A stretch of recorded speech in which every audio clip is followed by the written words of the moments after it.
ఎలాగ సేవ చేయాలి అనే ఆలోచనాత్మకంగా కూడా సభ్యులకు ప్రజలకు కూడా అర్థమయ్యేలాగా చాలా స్పష్టంగా చెప్పారు. దానికి కూడా మరొక్కసారి పవన్ కళ్యాణ్ గారికి సభ తరఫున నా ధన్యవాదాలు తెలియజేస్తూ ఇప్పుడు కూన రవికుమార్ గారు.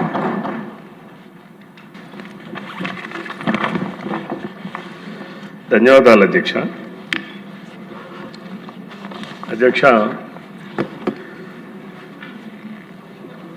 గౌరవ మంత్రి గారు ప్రవేశపెట్టినటువంటి అప్రాప్రియేషన్ బిల్ని సమర్థిస్తున్నాయి. ఈరోజు రాష్ట్రంలో రైతులు, యువత, మహిళలు, బలహీన వర్గాలు అన్ని వర్గాల సంక్షేమం, అన్ని ప్రాంతాల అభివృద్ధి ఒక జోడెద్దుల బండిలా నడిచేదానికి ఒక రోడ్ మ్యాప్గా నిలిచేటటువంటి బడ్జెట్ అధ్యక్ష. ఈరోజు కూటమి ప్రభుత్వం అధికారంలోకి వచ్చాక ఇది 3వ బడ్జెట్ అధ్యక్ష. మొదటి బడ్జెట్ 6 నెలలకు ప్రవేశపెట్టాం. 2వ బడ్జెట్ పూర్తి స్థాయిలో పెట్టాం. ఇది 3వ బడ్జెట్ అధ్యక్ష. అయితే అధ్యక్ష, గడచిన 5 ఏళ్లలో అంటే 2019-24 సంవత్సరాల మధ్య జరిగినటువంటి విధ్వంసం ఆర్థిక విధ్వంసం అధ్యక్ష. ఆర్థిక విధ్వంసం నుంచి ఇప్పుడిప్పుడే వికాసం వైపు అడుగులేస్తూ ఉంది. ఆ అడుగుల్ని పరిగెత్తేదానికి ఈరోజు ఈ బడ్జెట్ దోహదం చేస్తుందనడంలో ఎటువంటి సందేహం లేదు అధ్యక్ష. రాష్ట్ర చరిత్రలో గతంలో ఎన్నడూ కూడా ఇంత స్థాయిలో బడ్జెట్ను రూపొందించిన పరిస్థితి లేదు. ఈ బడ్జెట్లో అధ్యక్ష సాంఘిక సంక్షేమానికి 91,000 కోట్ల రూపాయలు కేటాయించారు అధ్యక్ష. అంటే ఈ ప్రభుత్వానికి బడుగు బలహీన వర్గాల సంక్షేమం, అభివృద్ధి, ఈ కూటమి ప్రభుత్వం బడుగుల సంక్షేమానికి ఎంత పెద్దపీట వేస్తుందనే దానికి ఈ బడ్జెట్లో కేటాయించినటువంటి నిధులు దానికి తార్కాణం అధ్యక్ష. సారి 2019-24 మధ్యకాలంలో అధ్యక్ష జగన్మోహన్ రెడ్డి గారు ముఖ్యమంత్రిగా ఉన్నప్పుడు ఆయన చాలా మాట్లాడేవాడు అధ్యక్ష. ఇప్పుడు కూడా గౌరవ ఉప ముఖ్యమంత్రి గారు మాట్లాడారు అధ్యక్ష. వాళ్ళు చేయాల్సినటువంటి తప్పుడు పనులు అన్నీ చేస్తున్నాయి, తప్పుడు మాటలు మాట్లాడుతున్నాయి, కులాల వెనక మతాల వెనక దాగుండాలనేటటువంటి ప్రయత్నాన్ని ప్రతి ఒక్కరూ మాట్లాడాలి అని చెప్పారు అధ్యక్ష. ఇది వాస్తవం అధ్యక్ష. ఎందుకనంటే దానిని ఈ బడ్జెట్లో అంకెలు కూడా చూస్తూ ఉంటే జగన్మోహన్ రెడ్డి అనే వ్యక్తి బీసీలను, దళితులను, గిరిజనులను, అట్టడుగునున్న అల్పసంఖ్యాక వర్గాల వారిని ఏ రకంగా తొక్కి పెట్టాలనేటటువంటి ఆలోచన చాలా స్పష్టంగా కనిపిస్తుంది అధ్యక్ష. ఒకసారి మనం చూస్తే అధ్యక్ష, welfare of SC, ST, BC and minority అధ్యక్ష 2023-24 అధ్యక్ష, ఇది జగన్మోహన్ రెడ్డి గారు ముఖ్యమంత్రిగా ఉన్నప్పుడు ఉన్నటువంటి బడ్జెట్ ఏమో 50,992 కోట్ల రూపాయలు అలాట్ చేస్తారు అధ్యక్ష. ఖర్చు పెట్టింది కేవలం 36,185 కోట్ల అధ్యక్ష. అంటే కేవలం 69% ఖర్చు పెట్టారు అధ్యక్ష. అదే ఈనాడు కూటమి ప్రభుత్వం అధికారంలోకి వచ్చాక అధ్యక్ష పూర్తి స్థాయి బడ్జెట్ 2025-26లో ప్రవేశపెట్టింది చూస్తే అధ్యక్ష 52,047 కోట్ల రూపాయలు కేటాయిస్తే 41,705 అంటే 73% బడ్జెట్ని కేటాయింపుల్ని ఖర్చుల్ని చూస్తే అధ్యక్ష 73% బడుగుల కోసం, బలహీన వర్గాల వారి కోసం, దళితుల కోసం, గిరిజనుల కోసం, అల్పసంఖ్యాక వర్గాల వారి కోసం చేసినటువంటి ఖర్చు అధ్యక్ష. అట్లానే అధ్యక్ష సోషల్ వెల్ఫేర్ అండ్ న్యూట్రిషన్ అధ్యక్ష జగన్మోహన్ రెడ్డి గారు సోషల్ వెల్ఫేర్ అండ్ న్యూట్రిషన్ అధ్యక్ష అంటే ఎవరైతే సమాజంలో పేద వర్గాలుగా ఉంటారో న్యూట్రిషనల్ ఫుడ్స్ తినేదానికి, తీసుకునేదానికి వారికి ఆర్థిక చేయూతని తగ్గుగా ఉంటుందో అటువంటి వర్గాల వారిని ఆదుకోవాల్సినటువంటి సంకల్పం ప్రభుత్వానికి ఉండాలి. అటువంటి ప్రయత్నాలు అధ్యక్ష జగన్మోహన్ రెడ్డి గారు చూస్తే కేవలం 23-24లో 11,230 కోట్ల రూపాయలు కేటాయిస్తే అధ్యక్ష, ఖర్చులు చూస్తే అధ్యక్ష 5,957 అంటే 47% అధ్యక్ష. అదే కూటమి ప్రభుత్వ అధికారంలోకి వచ్చాక అధ్యక్ష 9,071 కోట్లు కేటాయిస్తే 7,290 కోట్ల రూపాయలు ఖర్చు పెట్టాం అధ్యక్ష. అంటే 74% ఖర్చు పెట్టినటువంటి ప్రభుత్వం కూటమి ప్రభుత్వం అధ్యక్ష. అలాగే education, sports, arts and culture చూస్తే అధ్యక్ష జగన్మోహన్ రెడ్డి గారి ప్రభుత్వం 32,658 కోట్ల రూపాయలు కేటాయిస్తే 31,400 కోట్లు ఖర్చు పెట్టింది అధ్యక్ష. అంటే 91%. అదే ఈరోజు తెలుగుదేశం, జనసేన, భారతీయ జనతా పార్టీ ఆధ్వర్యంలో ఉన్నటువంటి కూటమి ప్రభుత్వం 97% ఖర్చు పెట్టాం అధ్యక్ష. హెల్త్ అండ్ ఫ్యామిలీ వెల్ఫేర్ చూస్తే అధ్యక్ష 76% ఖర్చు పెట్టాడు అధ్యక్ష. జగన్మోహన్ రెడ్డి మాట్లాడుతూ ఉన్నారు అధ్యక్ష. జగన్మోహన్ రెడ్డి గారు వైసీపీ ఎమ్మెల్సీలు అలానే వైసీపీ వాళ్ళు మాట్లాడుతూ ఉన్నారు అధ్యక్ష. మేము ఆరోగ్యశ్రీని బ్రహ్మాండంగా చేశామని. ఆరోగ్యశ్రీని రాష్ట్రంలో జగన్మోహన్ రెడ్డి గారు 2024 జూన్ 10వ తారీఖు వరకు ముఖ్యమంత్రిగా ఉన్నటువంటి కాలం వరకు చూస్తే అధ్యక్ష 3,800 కోట్ల రూపాయలు బకాయిలు పెట్టినటువంటి జగన్మోహన్ రెడ్డి ప్రభుత్వం కేవలం ఫ్యామిలీ హెల్త్ అండ్ వెల్ఫేర్ లో చూస్తే అధ్యక్ష 76% ఖర్చు పెడితే కూటమి ప్రభుత్వం అధికారంలోకి వచ్చాక దాన్ని 90% ఖర్చు పెట్టినటువంటి ప్రభుత్వం కూటమి ప్రభుత్వం అధ్యక్ష.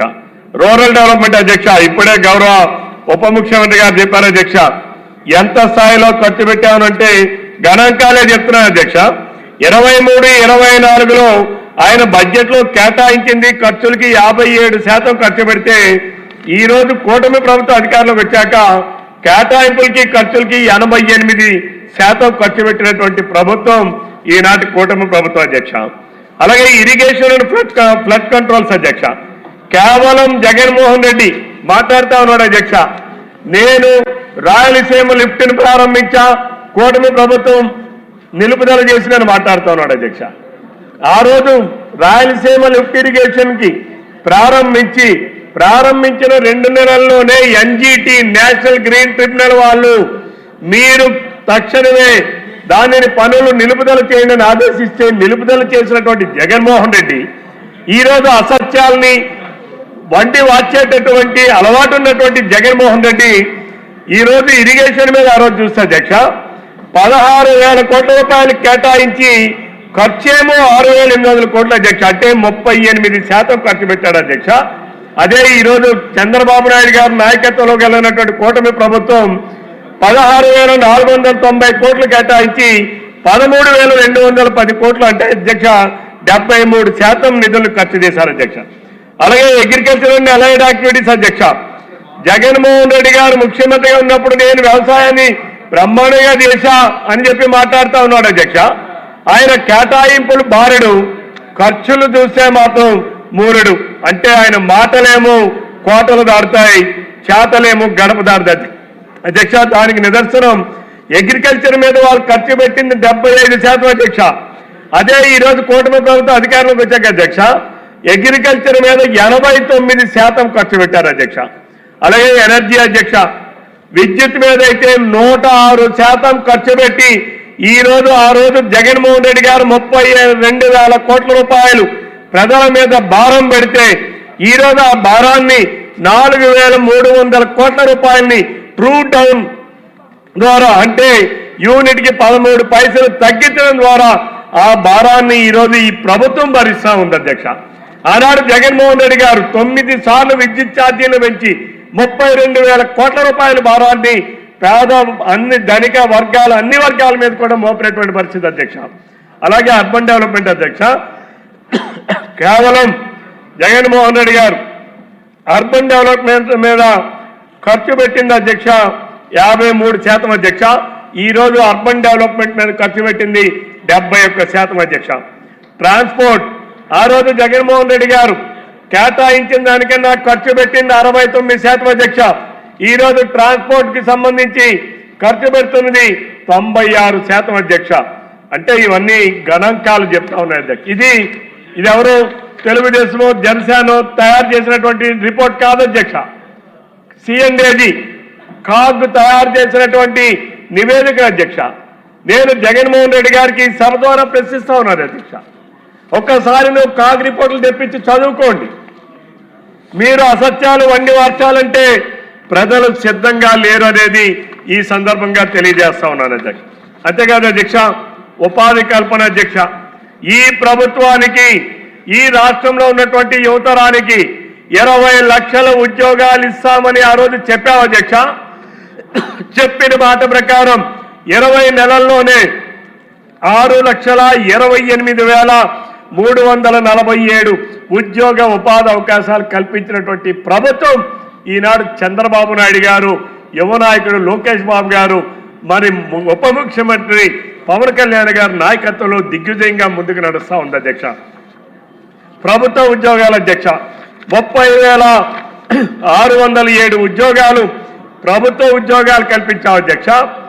ఎంఎస్ఎంఈల నుంచి 2,48,906 ఉద్యోగాలు అధ్యక్ష.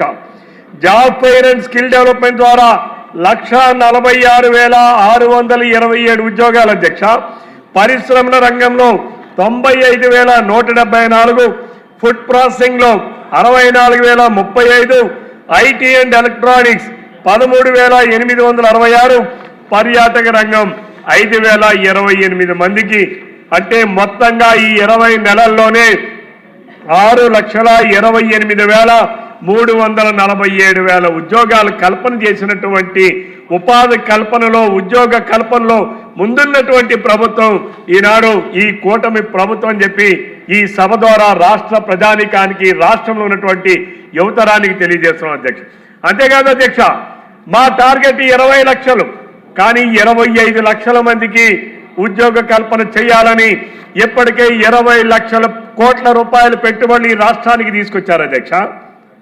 ఆనాడు జగన్మోహన్ రెడ్డి గారు ఉచిత ఇసుకని ఆ రోజు ఉచిత ఇసుక లభ్యం కాకుండా చేసి భవన నిర్మాణ రంగంలో ఉన్నటువంటి 40 లక్షల మంది భవన నిర్మాణ రంగ కార్మికులు పొట్ట చేతను పట్టుకొని రోడ్డు మీద పడి ఆ రోజు ఎంతో మంది, వందలాది మంది పనులు లేక, ఉపాధి లేక, అవకాశాలు లేక, కూలీ లేక ఎంతో మంది భవన కార్మికులు ఆత్మహత్యలు చేసుకున్నట్టే పరిస్థితి ఆనాడుంటే, ఈరోజు ఉచిత ఇసుక విధానాన్ని తీసుకొచ్చి ఈ రాష్ట్రంలో ఇసుకని ఉచితంగా అందించి 40 లక్షల మంది భవన కార్మికులకి ఉపాధి భద్రత కల్పించినటువంటి ప్రభుత్వం ఈ కూటమి ప్రభుత్వం అని చెప్పి ఈ సభ ద్వారా ఈ రాష్ట్రంలో ఉన్నటువంటి మరి భవన కార్మికుల రంగానికి తెలియజేస్తా ఉన్నాను అధ్యక్ష.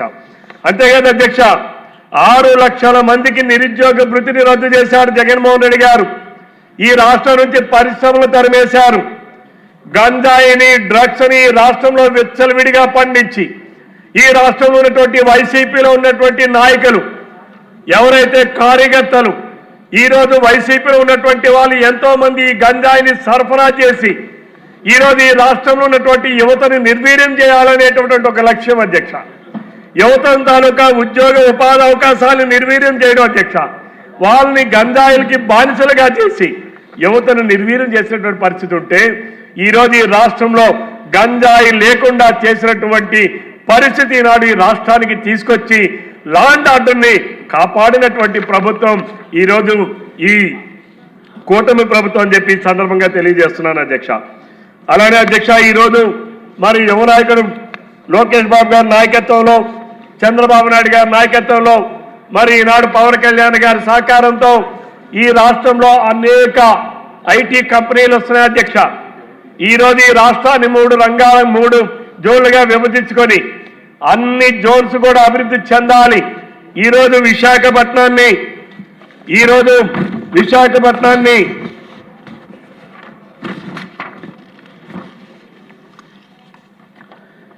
విశాఖపట్నంలో అధ్యక్ష, దానికి ఆ ప్రాంతం, ఉత్తరాంధ్ర ప్రాంతం, ఉత్తర కోస్తా ప్రాంతాన్ని సమగ్రంగా అభివృద్ధి చేయాలని ఈరోజు 33,000 కోట్ల రూపాయలతో సమగ్రమైనటువంటి అభివృద్ధి చేయాలనేటటువంటి లక్ష్యంగా ఈరోజు ముందుకెళ్తున్నారు అధ్యక్ష. అలానే రాయలసీమ ప్రాంతాన్ని హార్టికల్చర్ హబ్గా తయారు చేయాలని ఈరోజు హార్టికల్చర్ అభివృద్ధి ద్వారా ప్రపంచంలోనే హార్టికల్చర్ రంగానికి ఈరోజు ఆంధ్రప్రదేశ్ రాష్ట్రం అగ్రగామిగా నిలపాలని చెప్పి ఈరోజు హార్టికల్చర్ రంగాన్ని అభివృద్ధి చేసేటటువంటి ప్రయత్నం అధ్యక్ష.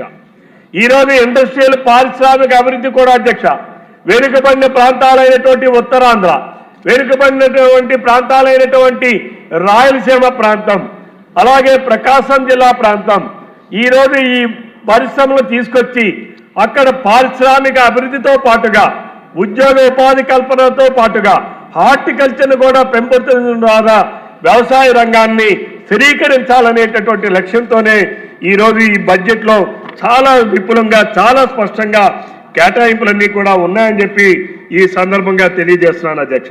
ఒకసారి మనం చూసే అధ్యక్ష క్యాపిటల్ ఎక్స్పెండిచర్ అధ్యక్ష, ఎక్కడైనా ఏ దేశమైనా ఏ ప్రాంతమైనా అభివృద్ధి చెందాలి అని అంటే క్యాపిటల్ ఇన్వెస్ట్మెంట్ ఎక్కడైతే పెరుగుతుందో ఆదాయం ఆ రాష్ట్రానికి ఎక్కువగా వస్తుంది అధ్యక్ష.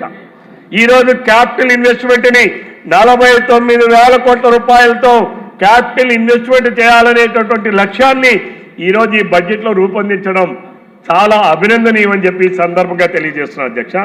జగన్మోహన్ రెడ్డి గారు మాట్లాడేవాడు అధ్యక్ష 2019 మే 30వ తారీఖు నాటికి ఆంధ్రప్రదేశ్ రాష్ట్రం విడిపోయి కొత్తగా ఏర్పడినటువంటి ఈ రాష్ట్రం అనేక ఆర్థిక ఒడిదుడుకులు ఉన్నప్పటికీ కూడా ఆనాడు జిఎస్టిపి 13.5% వృద్ధి రేటు ఉంటే అధ్యక్ష జగన్మోహన్ రెడ్డి గారు ఈ రాష్ట్రంలో 2024 జూన్ 10 వరకు ముఖ్యమంత్రిగా ఉన్న కాలంలో జిఎస్టిపి 10.5% తగ్గిపోయింది అధ్యక్ష.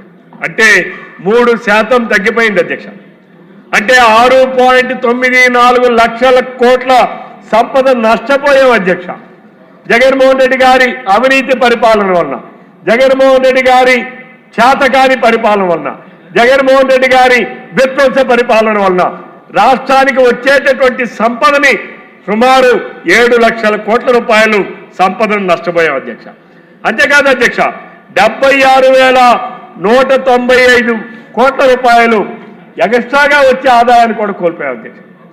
కేంద్ర ప్రాయోజిత కార్యక్రమాలు ఇందాక గౌరవ సభ్యులు చెప్పారు 93 కేంద్ర ప్రాయోజిత కార్యక్రమాలకి అంటే కేంద్రం నిధులు ఇస్తామన్నా వాటికి రాష్ట్రానికి నిధులు జోడించలేక రాష్ట్రం పెట్టేటటువంటి పరిస్థితులు లేక సంపద అంతా కూడా జగన్మోహన్ రెడ్డి గారు అవినీతికి ఖర్చు పెడితే ఆనాడు సంపదను సృష్టించలేక ఆ రోజు 87 కేంద్ర ప్రాయోజిత కార్యక్రమాల నిధులు కూడా వినియోగించుకోలేనటువంటి పరిస్థితి అధ్యక్ష.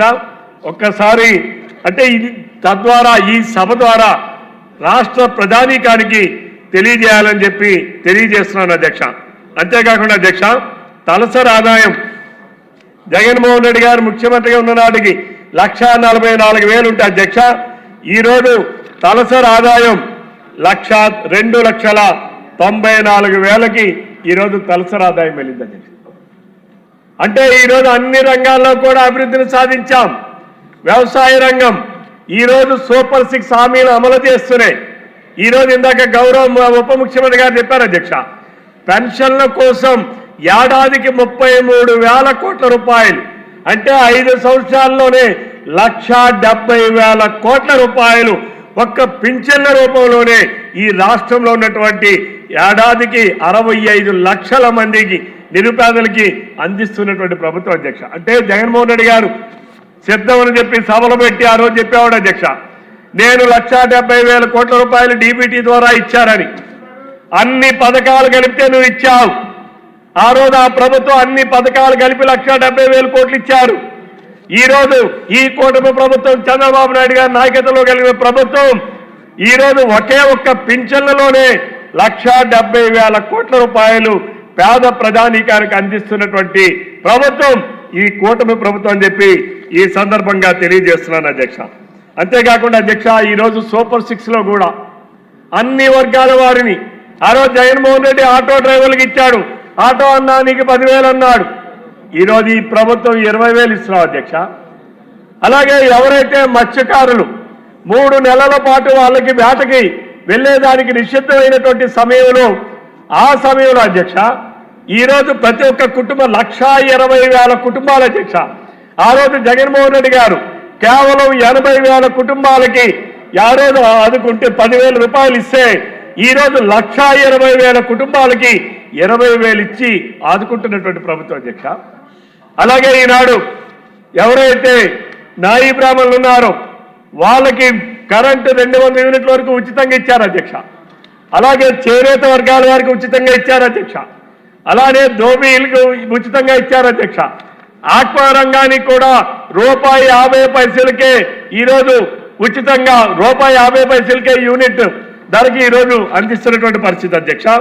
అది మీ ప్రాంతంలో చాలా ఎక్కువగా దానివల్ల లబ్ధి పొందేటటువంటి పరిస్థితి ఉంది అధ్యక్ష. అంతేకాదు అధ్యక్ష, ఈరోజు ఉద్యోగస్తులు చూస్తే అధ్యక్ష, ఆనాడు జీతం ఎప్పుడు వస్తుందో తెలియదు అధ్యక్ష. పాపం ఎంతో మంది ఉద్యోగస్తులు ఈ రాష్ట్రంలో డిఫాల్టర్స్ అయిపోయారు అధ్యక్ష. బ్యాంకుల్లో వాళ్ళ సిబిల్ స్కోర్ అంతా పడిపోయింది అధ్యక్ష. ఎందుకంటే ఏ రోజు జీతం వస్తుందో తెలియదు, 9వ తారీఖున వస్తుందో తెలియదు, 20వ తారీఖున వస్తుందో తెలియదు. కానీ ఈరోజు జగన్మోహన్ రెడ్డి గారు చేసినటువంటి దాష్టికం నుంచి ఈరోజు చంద్రబాబు నాయుడు గారి నాయకత్వంలో ప్రతి నెల 1వ తారీఖు నాడే ఉద్యోగస్తులకు జీతాలు ఇచ్చి ఈరోజు బ్యాంకుల్లో వాళ్ళు తీసుకున్నటువంటి రుణ పరపతిని పెంచి రుణ విముక్తులు చేసినటువంటి వ్యక్తి ప్రభుత్వం ఈనాడు ఈ కూటమి ప్రభుత్వం అని చెప్పి ఈ సందర్భంగా తెలియజేస్తున్నాను అధ్యక్ష.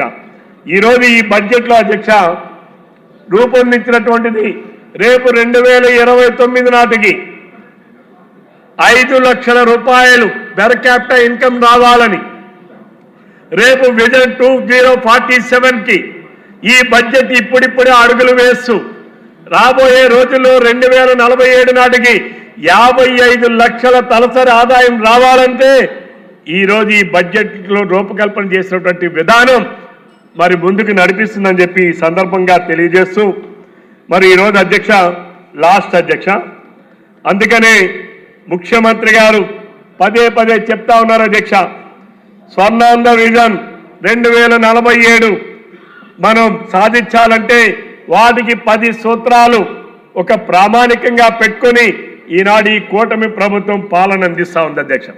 అది 1 పేదరికం లేని సమాజం, 2 ఉద్యోగ ఉపాధి కల్పన, 3 నైపుణ్యం మానవ వనరుల అభివృద్ధి, 4 నీటి భద్రత, 5 ఫార్మర్ అగ్రిటెక్, 6 ప్రపంచ స్థాయి మౌలిక వసతులు, 7 ఇంధన వనరుల సమర్థ వినియోగం, 8 నాణ్యమైన ఉత్పత్తులు, 9 స్వచ్ఛాంధ్ర, 10 డీప్ టెక్.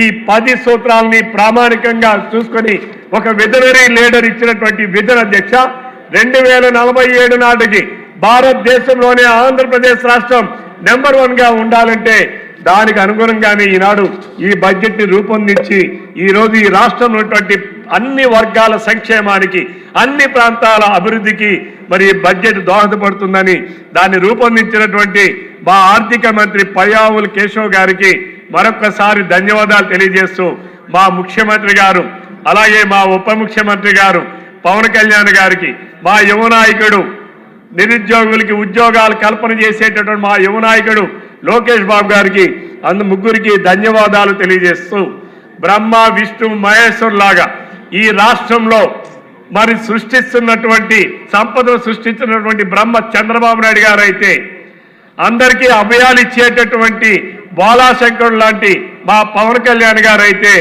ఈనాడు ధర్మ సంస్థాపనార్థాయ సంభవం యుగే యుగే అన్నట్టుగా మా శ్రీ విష్ణుమూర్తి లాంటి మా లోకేష్ బాబు గారు ఈ రాష్ట్రాన్ని మరి బ్రహ్మ విష్ణు మహేశ్వర్ లాగా ముందుకు నడిపించాలని కోరుకుంటూ నాకింత చక్కనైన అవకాశం ఇచ్చిన బెల్లు కొట్టకుండా నేను ముగించేంత వరకు అవకాశం ఇచ్చిన మా స్పీకర్ గారికి ధన్యవాదాలు తెలియజేస్తూ సెలవు తీసుకుంటున్నాను అధ్యక్ష. జ్యోతి నెహ్రూ గారు. ధన్యవాదాలు అధ్యక్ష. ఈ ద్రవ్య వినియోగ బిల్లు మీద